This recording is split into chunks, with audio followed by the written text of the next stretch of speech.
So let's say you're stuck on that plateau. You've hit that wall where sales equals churn. Again, I've had this happen to multiple different businesses. So I've seen it both on the SaaS product side. I've seen it on the services side. But let's say you're there. You're stuck at that wall. What can you do? Well, logic would dictate that one of the things you could do is increase your velocity of sales. And so, hey, why not just do that? Wave a wand and do it.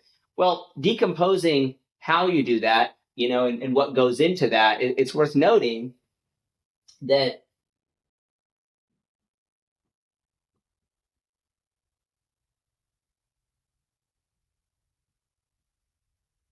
you've got multiple pieces here.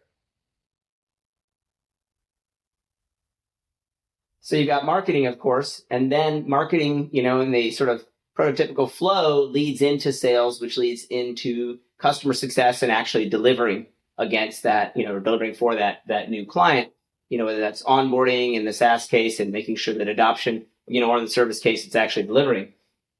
But in this flow, you could have breakdowns at any of these levels. And so you have to ask yourself, if you were going to try to double sales velocity, is it a marketing problem?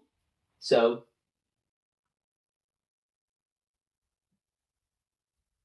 do you actually have enough leads, or could you essentially just add money and watch the leads grow? Like, do you have lead sources and enough scale so that you could plow into that on the marketing side?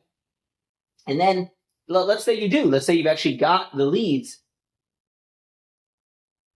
So then you get into sales. Can you close those new inbound leads at a similar rate?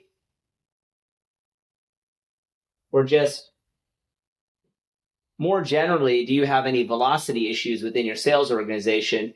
Are your sales folks able to move fast enough to turn a deal around once a lead comes in? So maybe there's automation, maybe there are other approaches you can take to accelerating the actual timeline from lead, first meeting, all the way to close. If that's currently, months long, can it be dragged in to being weeks long? That sort of thing. That's sales velocity, which of course will impact, your ability to raise sales.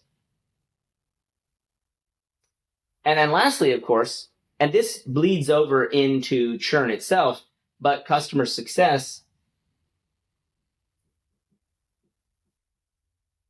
and delivery. So once you're actually closing the sale, are you delivering with enough consistency? Or let's say you were to double your sales overnight.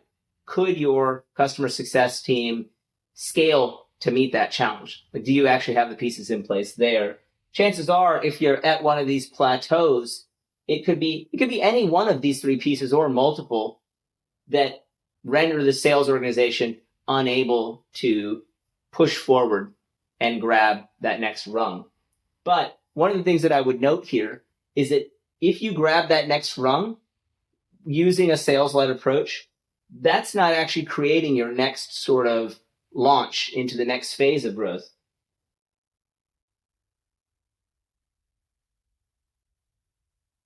What that's doing is what's depicted here, which is it's raising the point at which you hit the plateau.